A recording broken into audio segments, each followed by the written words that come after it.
শুরুতে বন্ধন না করি স্রষ্টা দয়াময়, পাঠাইলেন ভবে তিনি করে আনন্দময়। এরপরে বন্ধন না করি মা বাবার চরণ, ভাব ধরি আর ভাষ্য ধরি যাদেরও কারণ। তারপরে বন্ধন না করি যিনি আমার গুরু,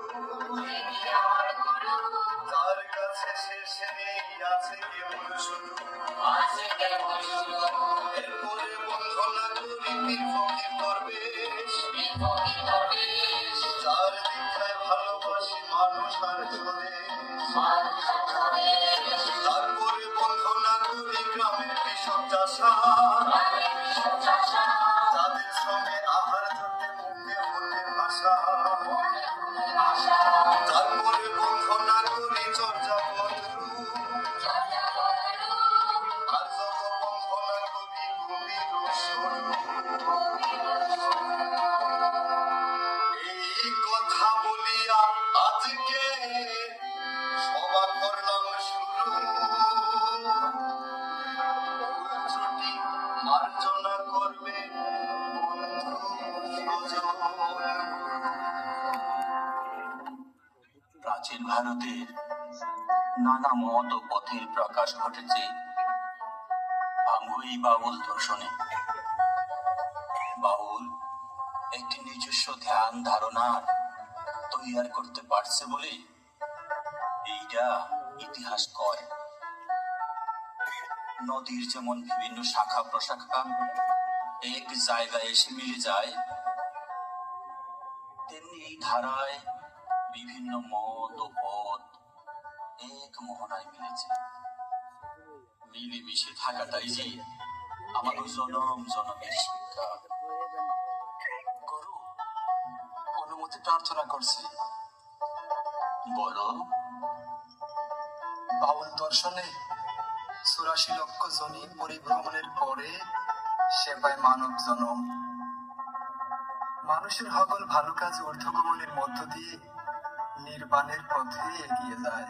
সাধু সাধু সাধু সাধু।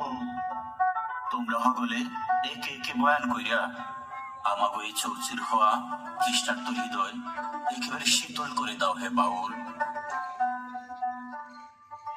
আমাদের সমাজ জীবন নানান ভাবে বিভক্ত, এগুলো সবই মানুষের সৃষ্টি। বাউলরা ধর্ম বর্ণ গোত্রে বিভক্ত করে মানুষকে দেখে না। বাউলরা মানুষকে দেখে কেবল মানুষ হিসাবে। এইটাই আমাকে শিক্ষা।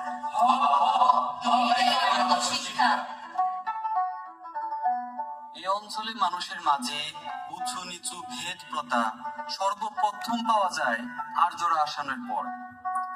আর্যরা এদেশে পুরনো অধিবাসী অনার্যদের মানুষই ভাবত না, আর নিজেদেরকে বহু উচ্চ শ্রেণীর ভাবত। তখন আমাগো সমাজে বিভক্তি ছড়িয়ে পড়ে। বুদ্ধ নিয়ে কিছু বলতে চাই গুরু। গৌতম বুদ্ধের জীবনকালে বৌদ্ধ সমাজে তেমন শ্রেণীভেদ ছিল না, কিন্তু গৌতম বুদ্ধের মৃত্যুর ২০০ বছরের মধ্যে নির্বাণ এর পদ্ধতি নিয়ে মতভেদ তৈয়ার হয়।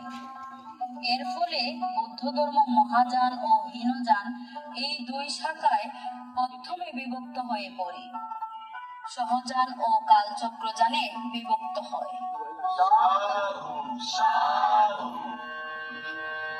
মানুষ কি আর বটে, যার চরণে জগৎ রটে। এই না পঞ্চভূতের ঘটে, নিতেছে নিরঞ্জন। ১৪ তলার উপরে ডালা, তার ভিতরে ফুলের বাগান। ১৪ তলার উপরে ডালা, তার ভিতরে ফুলের বাগান।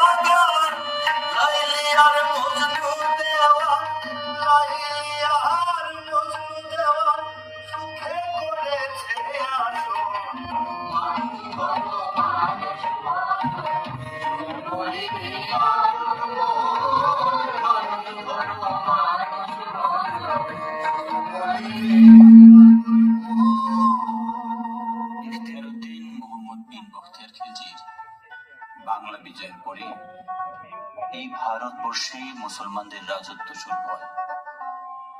মুসলমানরা ইসলামের সাম্যবাদ নেয়া শ্রেণী বিভক্ত সমাজে ঢুকে যায়। এরপরে মুসলিম সমাজে শেখ সৈয়দদের মতো মর্যাদা না পাওয়ায় তাদের মধ্যে এক ধরনের ছাপা ক্ষোভের সৃষ্টি হয়। ছাপা না চাপা।